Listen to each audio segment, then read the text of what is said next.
What's going on YouTube? This is Daybreak748 coming back at you guys with another scale figure review. Today we're taking a look at one of the other magical girls from Madoka Magica, and this is Miki Sayaka. And this is the 1/8 scale painted figure from Good Smile Company. Now, you guys have already seen Tomoe Mami, the 1/8 scale painted figure.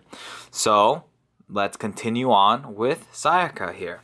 She comes in this nice packaging right here. Very, I don't know. It looks nice. It looks like it's meant for Sayaka, which is actually quite nice. You have the blues, you have the whites, and you have the golds, just like her outfit right there. You have a nice window display here. On this side, you have a nice picture of Sayaka. You have Puella Magi Madoka Magica right there. On the back, which is one of my favorite areas to look at when it comes to the boxes, you have all these just crazy designs going on. You have the frame, you have the actual figure, you have these like notes right here, which are pretty cool. Then you have this really crazy checkerboard pattern right here. It's just so crazy. It's so Madoka Magica, and every time I look at this this art, I just really once again fall in love with Madoka Magica and its style. Now you have the little sticker of authenticity right there, and yeah, there you have it. Guys, give me a sec. I'm going to take Sayaka out of package and we'll see what this girl has to offer. Be right back, guys. Alright, and we are back. We have Sayaka out of package, and where is she? Where is she? Bam! There she is. What an amazing, amazing figure done by the good folks at Good Smile Company. Now, I gotta say, Tomoe Mami is my favorite magical girl, but when I look at these figures, I'm just so impressed with all of them. Honestly speaking, the craftsmanship that Good Smile Company and the sculptors at Good Smile, what they were able to do is just phenomenal. I mean, I love how Sayaka here looks. Love the way her dress is kind of flapping.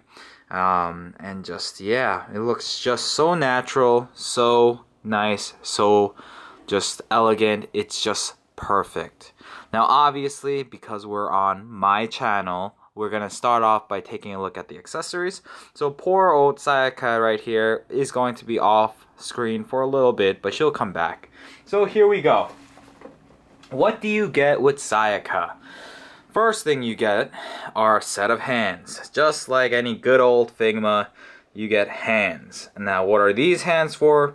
I'm sure some of you guys will already know. It's for her swords. Now, how many swords does she come with? She comes with 2 awesome looking blades. Now, they are identical, so I'm going to put one down and I'll show you one. I mean, look at the craftsmanship. So there's a nice blue here, the black blade with the silver outlining, the gold trim right here.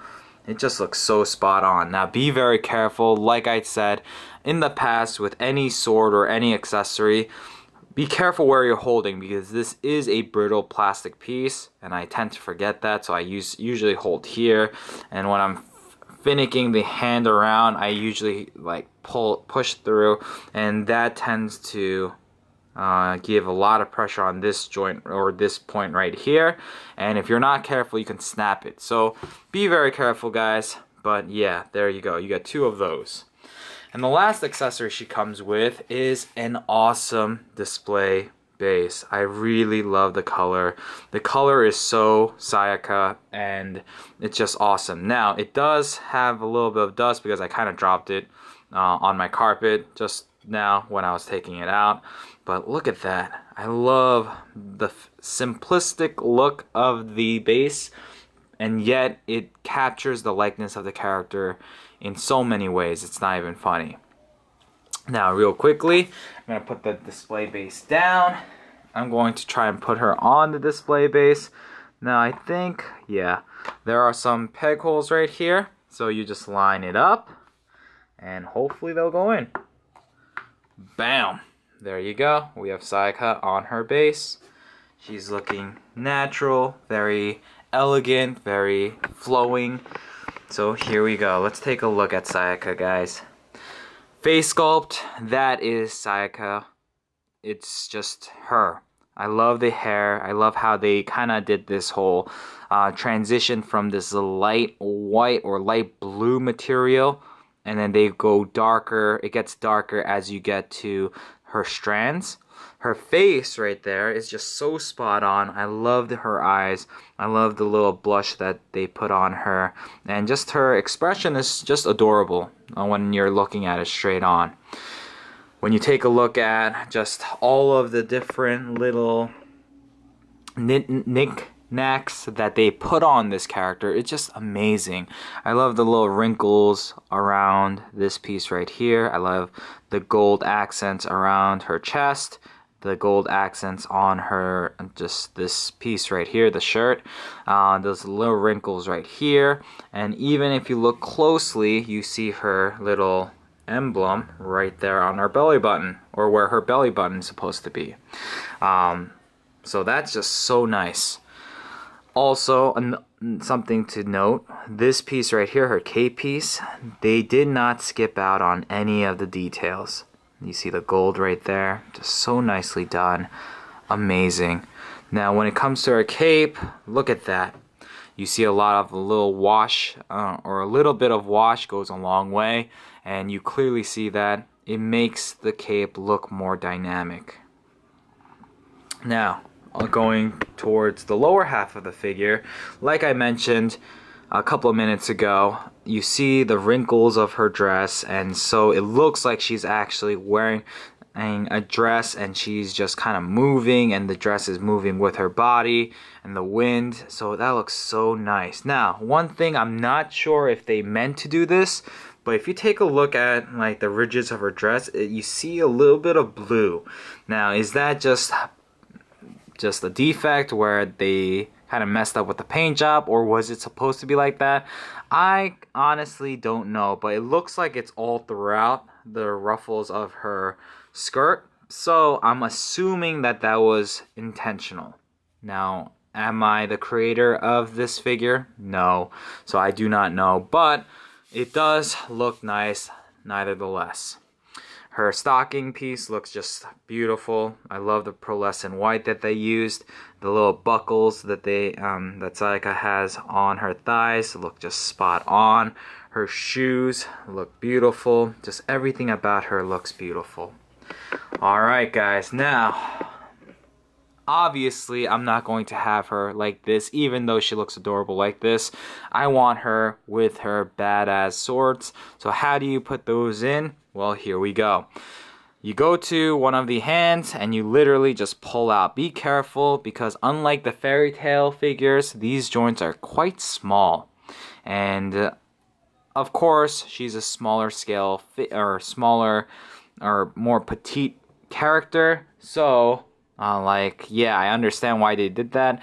But if you keep taking these joints off and on, I feel like you're gonna definitely do some damage to the joint, so be careful. So you literally take it out, take off the hand, and put on the existing hand that you want. So for me, it's gonna be one of these hands right here. And real quickly, let me just show you how to put those, or the sword, in her hand. Very simple. You go, once again, be very careful, and you just line it up, turn, and voila. Very natural. The finger goes in the trigger part very nicely, and you just line up her hand. You're gonna feel a little snap.